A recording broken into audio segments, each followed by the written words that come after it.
It's been 20 years since the attacks of September 11th, 2001. The post 9/11 wars, often fought, by the way, under false pretense and even more often fought over oil, have cost us, both financially and in human costs. Yesterday, the Costs of War Project presented some of their findings from the most comprehensive and widely cited assessments of the financial and human costs of the past 2 decades of war. They found the wars left 929,000 people dead and cost us $8 trillion. Wars for oil that cost $8 trillion. I wonder how many solar farms we could have bought with that kind of dough instead of killing people for the oil. Anyway, act.tv covered the broadcast. My guess is MSNBC, CNN, Fox, and many of the other more mainstream news outlets have not covered it, nor did they even reference the study. Why? Well, first, they're too busy taking the president to task for exiting, albeit less than gracefully, one of those aforementioned expensive and deadly wars that we were talking about. And secondly, the mainstream media outlets are all, and I mean all, financially tied to the war machine. I'm not sure how we're going to trust them. We have to find alternate sources of getting our information, and that's what we're providing you here at act.tv. I didn't also notice any mention of this study in the New York Times either, maybe because they don't want anybody to be accidentally reminded that they lied us into one of those bloody endeavors. Oops, I just accidentally reminded everyone. Anyway, Linda Bilmes of the Harvard Kennedy School helped us get just a bit of context about how much money, $8 trillion, that we in the United States spent on these wars actually is.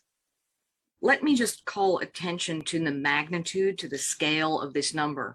Dr. Crawford said that the cost, as tracked by the excellent Cost of War Project, is now $8 trillion. But it's easy to forget the scale because of the fact that $1 trillion is in the English language rhymes with million and billion. So I usually explain to my students ways to visualize $1 trillion. And one way to visualize just the scale of that number is that if you had a $1,000 bill, $1 million would be 4.3 inches high, and $1 billion would be 358 feet high, which is about the height of the Statue of Liberty. And $1 trillion is 67 miles high. That's well into actual outer space. That's a lot further than Elon Musk went in his rocket last month. And another way to just think about what can we buy for $1 trillion is to look at the infrastructure bill that the Senate just passed last month. And this infrastructure bill had a price tag of $1 trillion. And that $1 trillion can pay for fixing America's roads, bridges, tunnels, airports, electrical grid, for cleaning up toxic waste dumps, bringing high-speed internet to rural areas, and other things. So if we just pause for a minute, that's just $1 trillion. And think about the fact that we have spent $8 trillion in these wars, and think about the opportunity cost of this sum of money. It is a very staggering number and very sobering to really think about the cost of these wars, and that's just the budgetary cost. Now, let me make 3 points about veterans issues. And my father was a World War II veteran. My father-in-law was also a World War II veteran. And so this has been a personal issue for me to track these costs for many years. And it's important to understand that while the fighting for the U.S. in Afghanistan may be over, but the cost of taking care of those who fought is just beginning. So there is always a tail of cost after the fighting ends in a war. The peak year for paying disability benefits for World War I veterans was in 1969. The peak year for World War II veterans benefits was in the 1980s. And we are just now approaching the peak of paying benefits and healthcare for Vietnam veterans. So this is always a long tail. But this time around, the cost will be much higher I have conservatively estimated it will be at least $2.2 trillion. And this is due to higher survival rates among those who are injured, better and more expensive medical care, better outreach and communication to let veterans know what they are entitled to, positive efforts by the Department of Veterans Affairs to deliver more care in the community, to expand programs for women veterans, for mental health care, and for homelessness, suicide prevention, and a wide range of things. But consequently, there are already 1.8 million post 9/11 veterans who have already been awarded lifetime disability benefits, and in most cases, medical care. And there are hundreds of thousands of others who still have claims pending or haven't filed yet, or who are still in the military and have not been discharged yet. So I estimate that the cost of providing veterans benefits and VA programs to deliver them and medical care will cost from 2.2 trillion to 2.5 trillion. And most of that cost is still ahead of us. And that is a conservative number, which is not counting the claims that may result from exposure to burn pits and the contractors who were injured and who will be showing up on the rolls of Medicare and Medicaid and other government subsidized healthcare program, and not including the long-term economic costs.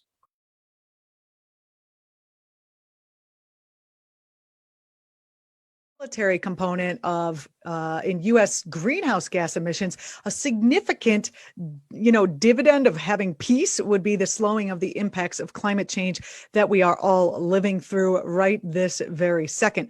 One of the speakers, by the way, mentioned how many lives are lost in slow motion, basically, because of the tremendous destruction of infrastructure we visited on these countries.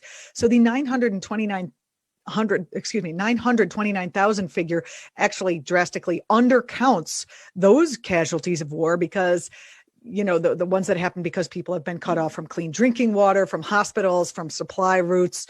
And those deaths would happen, not just instantly because of a drone bomb, but I believe they should count. Yes. Representative Barbara Lee of California was the only person to vote against going to war after 9/11. Here's her courageous and principled floor speech that she gave just a few days later, explaining her vote. Gentlewoman from California is recognized for a minute and a half. Thank you, and I want to thank our ranking member and my friend for yielding. Mr. Speaker, members, I rise today really with a very heavy heart, one that is filled with sorrow for the families and the loved ones who were killed and injured this week. Only the most foolish and the most callous would not understand the grief that has really gripped our people and millions across the world. This unspeakable act on the United States has really forced me, however, to rely on my moral compass, my conscience, and my God for direction.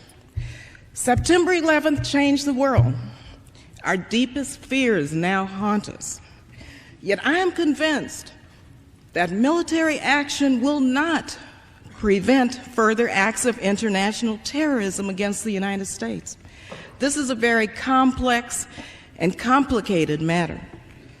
Now, this resolution will pass, although we all know that the president can wage a war even without it. However difficult this vote may be, some of us must urge the use of restraint. Our country is in a state of mourning. Some of us must say, let's step back for a moment. Let's just pause just for a minute and think through the implications of our actions today so that this does not spiral out of control. Now, I have agonized over this vote, but I came to grips with it today, and I came to grips with opposing this resolution during the very painful yet very beautiful memorial service. As a member of the clergy so eloquently said, as we act, let us not become the evil that we deplore. Thank you, and I yield the balance of my time. Gentlewoman's time has expired. Representative Barbara Lee of California was, again, the only one to vote against going to war after 9/11. That speech was from 9/14. While the drumbeat for war was continuing to go louder and louder. It's a very brave stance she took. And here is the statement that she made for the Cost of War Project event that was held yesterday. Hello, I am Congresswoman Barbara Lee, and I represent California's beautiful 13th Congressional District. Thank you to the Cost of War Project for inviting me to join you for this very important conversation. Today, yes, we are all focused on Afghanistan. Just last week, we lost 13 United States service members and many Afghan allies and children as a result of a terrorist attack. It's heartbreaking, and my prayers and condolences are with their loved ones and all of those impacted. It's crucial that we continue our evacuation efforts and provide humanitarian support to the people of Afghanistan. It is also critical that we understand how we got to this point, as well as the true financial and human costs of the past 20 years of war. Now, 3 days after 9/11, when Congress voted to authorize military force in response, of course, I could not vote for this. I voted no, because I fear the consequences of giving the president, any president, open-ended power to use military force anywhere against anyone or any nation. Those consequences have been devastating. Trillions of dollars and almost 1 million people killed directly as a result of the post-9/11 wars. I would like to acknowledge the important work Costs of War is doing to document the unacknowledged costs of our post-9/11 wars and how important this research is in our fight to end forever wars. This includes my bill to cut $350 billion from the Pentagon's budget in order to reinvest in human needs, which your research cites. Thank you again to the researchers, advocates, and everyone here today for all of your very great work. Keep up the fight. Let's fight for peace and justice and security.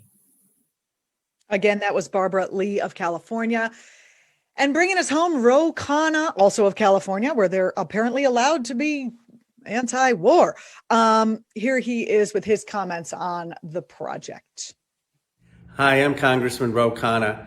I want to thank the Cost of War Project for the extraordinary work you do in documenting the unacknowledged cost of wars. We have been at war for almost 20 years after 9/11. In Afghanistan, in a war that had no clear mission, and in Iraq, in a war that had no clear strategic purpose. Many people don't know the extraordinary toll these wars take, not just the cost of deploying troops, not just the cost in terms of human lives, but the cost in terms of benefits and in terms of our obligations for decades to come. My team and I rely on the Cost of War to give us an accurate sense of how much money is being drained because of these endless wars.